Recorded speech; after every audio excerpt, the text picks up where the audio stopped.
What is up, Flick fans? Welcome back to my channel. Today we are talking DC, specifically this current universe and whatever trajectory we're on after Zack Snyder's Justice League. I'm just happy we have the movies we have. But today I'm telling you which films I love, which ones I don't like as much, and how my list has changed from the last time I did it. Every time you watch one of these movies, or at least for myself, it seems like something is always changing. Maybe I don't like it as much the second time, maybe I like it more, or maybe we have an Ultimate Edition to throw on this list. That's right, I'm splitting BVS up because you know what? They're two different movies. We also have two different Justice Leagues. So this list is going to be interesting. I need your guys down below. What DC movie in the current slate is your favorite? And if you enjoy these tier lists and you'd like to see more, drop your thumbs up. I'm thinking of doing a Snyder tier list when we get Army of the Dead next month. But as of now, this is the DC tier list. Let's do it. And I just thought about the fact that I'll probably be updating this list when the Suicide Squad comes out. So we'll do it again then. Hopefully I can stick with my choices. But we're going to start with 2017's Justice League, a.k.a. the Justice League movie that, I'll be honest with you, when it first came out, I sat back and I said, it was fun. There are some entertaining moments. It does feel like most of those moments carried over into the new one, and turns out they were indeed Zack Snyder, but it just feels like an incoherent mess at this point. And I did something when watching Zack Snyder's Justice League. I watched this, and I almost immediately watched that when I got my screener. And the differences and distinctions I was able to see watching them back to back, it's not even close. It's not even close because this is just a giant mesh of scenes that do not connect, do not transition into each other. Sure, some elements are really fun, but like I said, most of those elements we get in the better version. And what I am missing here is the backstory, the reasons as to why we care about the characters, and you just really don't get them. With this version, I didn't really get that much from Cyborg. Obviously, now we know why. The Flash, I wasn't a big fan of Flash. I liked some of his jokes and moments, but there were just so many things. And Batman, I think my biggest criticism, there's just a complete 180 from what he was to what he is now, and it doesn't make all that much sense. And you guys know all of the things that everybody's talked about, everybody and their grandmother. The Superman mustache, the horrible villain, this and that. It's whack. I'm going to put it on the bad tier. Again, I can't quite put it on the awful tier because there are moments, for sure, but they're just not as good. Now, what I can say is good, really good, is Shazam. This movie surprised the living heck out of me. Zachary Levi encapsulates everything that this character means and stands for, and it's almost getting to see that lighthearted, kind of what people wanted for this version of Superman. We're seeing that play out here, except he is literally a kid at heart, and I love that aspect. And then we get the family setting and the idea that this is kind of a family movie that at its core is a superhero film. I did have my qualms with the villain and how semi-cheesy it gets toward the end, but that's the entire intent of this movie, and I think it does a really good job of encapsulating that. And this is a high good tier for me, just because there is so much to like. You know what? I guess I need to go ahead and put it on the good tier. Now, it is a drastic shift in tone compared to some of the other DC films, but I don't mind that every now and then. We see Marvel do it all the time. We're going to go into a different genre here. We're going to put out something like WandaVision that is totally different from anything we've done before. Why can't DC do the same thing? And this universe, well, at least at the time, was kind of in shambles anyway. We're all thinking, okay, where did they go from here? Where are they going from here? They didn't even show Henry Cavill's face in the Superman cameo. It wasn't Henry Cavill. But still, it's just like, all right, and then you have this gem in Shazam, and it's just so much fun. It encapsulates what it means to be that kind of superhero. And we're going to move on into the next movie, that is Aquaman, that goes on the good tier as well. Now, I know there are a lot of people who do not like this film because they said, and understandably so, it's so weird.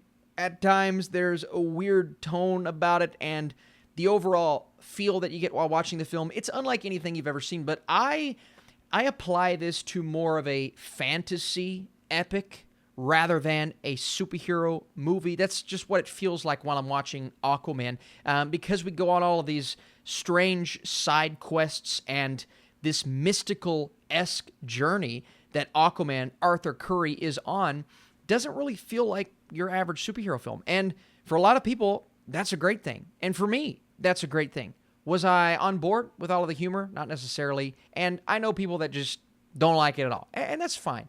but I think Aquaman has enough good in it, and as a fan of this character from the comics, and then the fact that I get to see this brutal and huge and not geeky / nerdy version of him.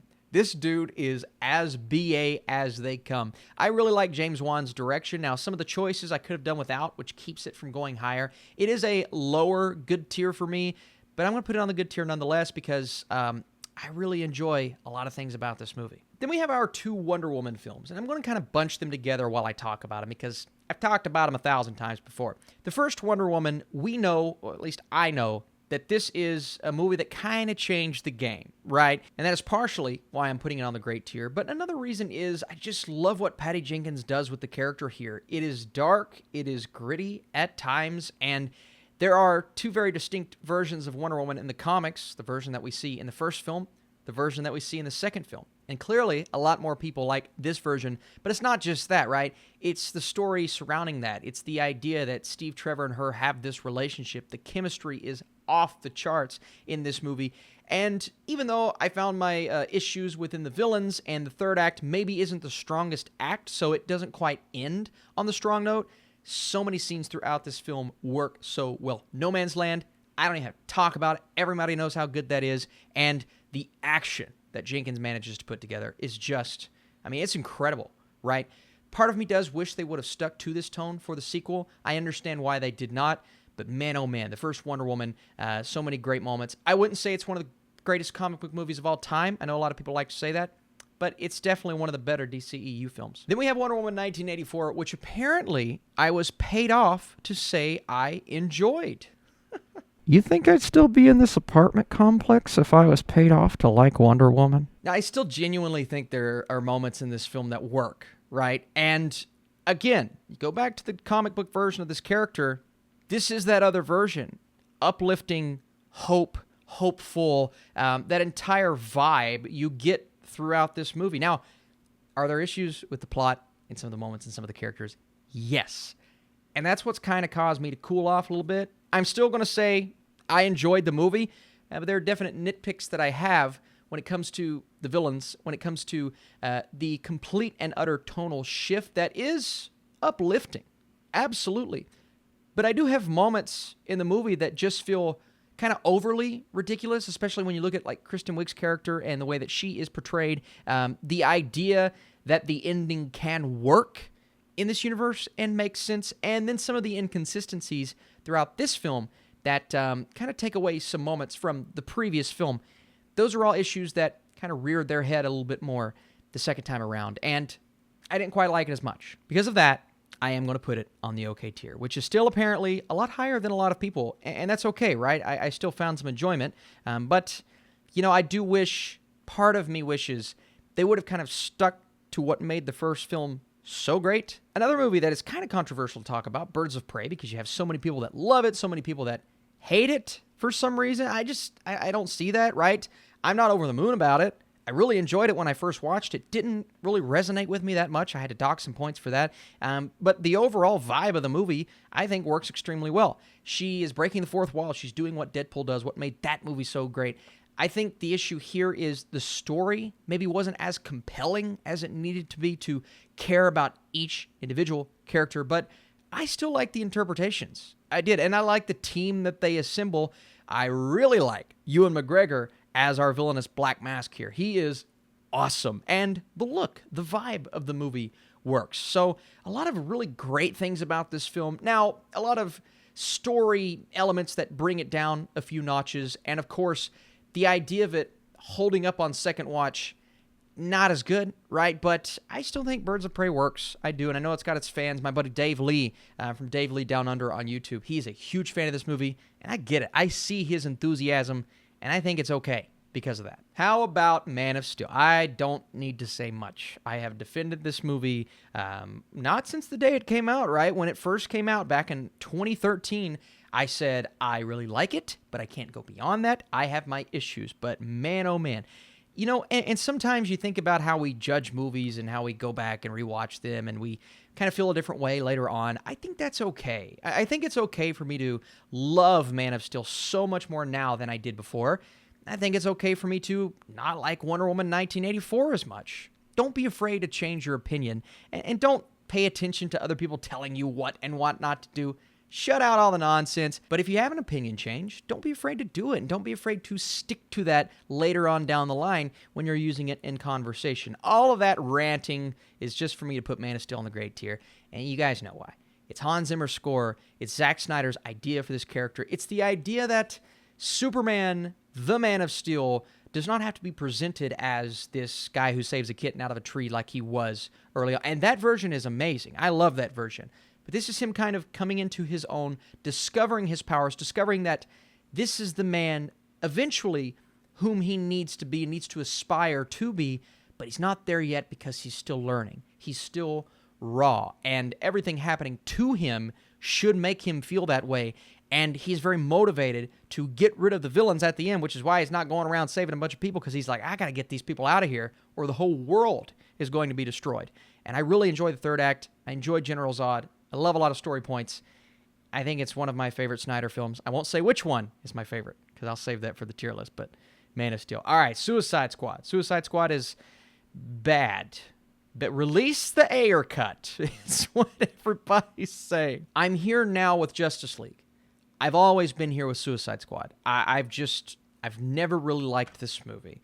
Same kind of with some of these other superhero films. I walk out, I'm like, I liked Will Smith. I loved Harley Quinn. I liked Amanda Waller. I liked the characters. I did not like the story surrounding them. I did not like the direction surrounding them. I think the concept of putting this and adding all these graphics and these effects and trying to make it almost nonsensical at points, and that can work sometimes. In movies, if you choose a tone and stick to it, sure. But it goes from really dark to really light to really music video-y, and it's a mess. It's an absolute mess. One of the worst villains, group of villains I've ever seen in a movie.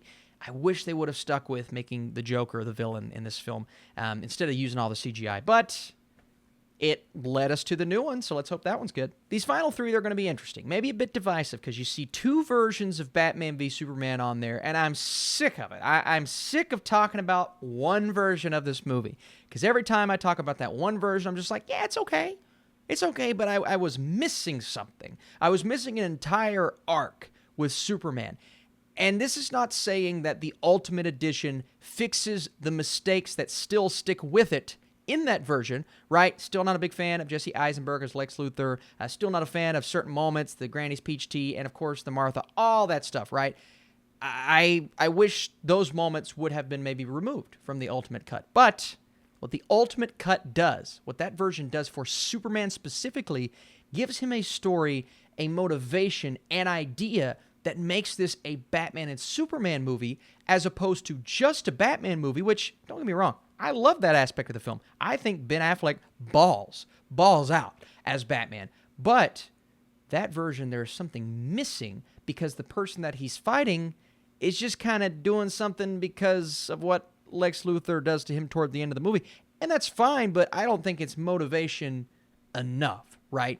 We need the idea that is in Clark Kent's head that Batman is this figure that could at least do with some fighting. Not just going to go fight this innocent guy. Batman, well, he's been doing some stuff. He's been up to some things, and we get to see Superman find that out. And all of this takes place in the Ultimate version, and we don't really get any of that in the normal version. So there's an entire subplot missing, and that's what drags the original version of Batman v Superman down for me, is it feels like an incomplete story, and it's a little bit of a mess tonally, but a lot of those consistencies come with the other version of the film. Now, maybe I sound crazy, and you're probably like, Austin, come on, man. We've seen director's cuts, Ultimate Editions before, but there's something about when Zack Snyder does it, whether it be Watchmen or Batman v Superman, this or that. I'm going to put Batman v Superman, the original edition, on the okay tier. Again, I think I like that version more than a lot of other people. Batman v Superman, right? But I am going to put the Ultimate Edition on the good tier.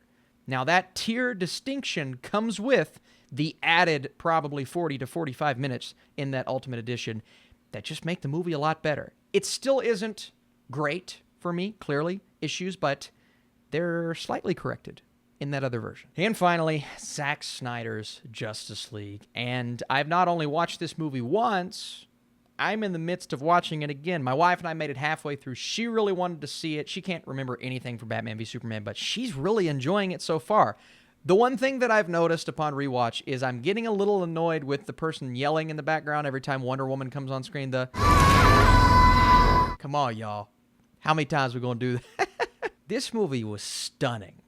It was stunning. Not only was it visually stunning, it was mentally stunning because I never imagined I would care this much about any of these characters, barring who we've gotten a lot of, whether it be Aquaman or Wonder Woman or my boy Superman, who didn't get a lot more time in this film, but the time that he did get was a lot better, as well as Batman's arc making so much more sense. He was set up to be one way in Batman v Superman, and in the 2017 version just cut, like I said earlier, but now we get time to flesh him out. But it really is Flash, it really is Cyborg, it's the team, and then Steppenwolf, who knew he could actually be a compelling villain? Who knew that we could get a reason to care about him as much as we did? And going back and rewatching this and really paying attention to what Snyder was doing here, it's such a complete movie. Again, 4 hours, but really, I mean, we've seen 3-hour, 3.5-hour movies before, right? It's nothing new. Now, to that extent, maybe. And I still think the epilogue, I'm questioning that a little bit. But,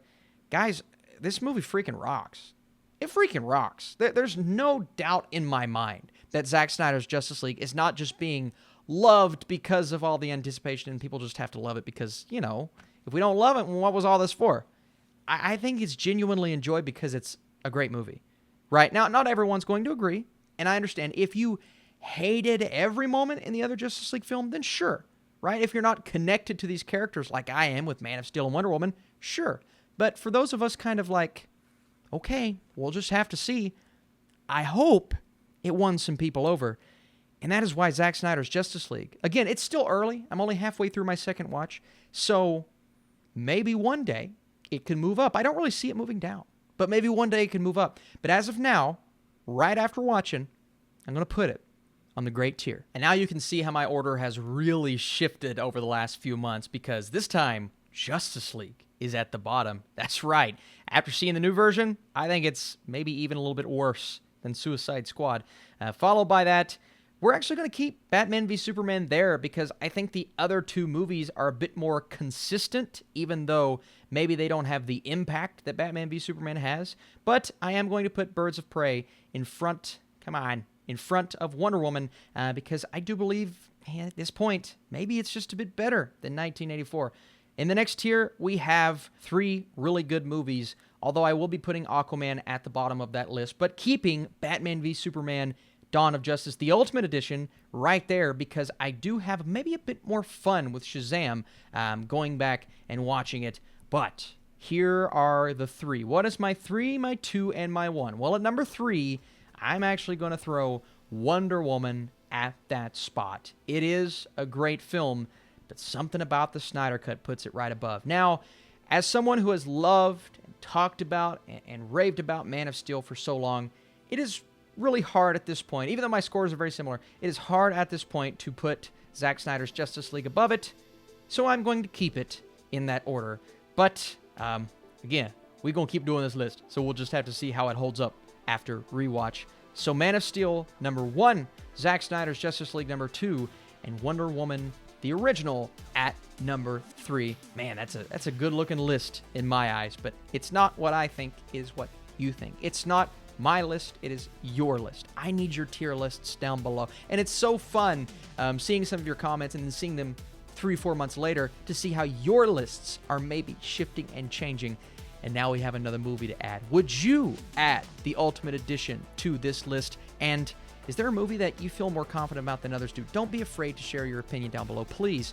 And again, if you enjoy this tier list, drop your thumbs up in support. I would love to do more. My Zack Snyder tier list is coming a bit later on, as well as maybe an updated Marvel ranking after Falcon the Winter Soldier. You guys are the best. Appreciate you big time for watching, and I'll see you soon.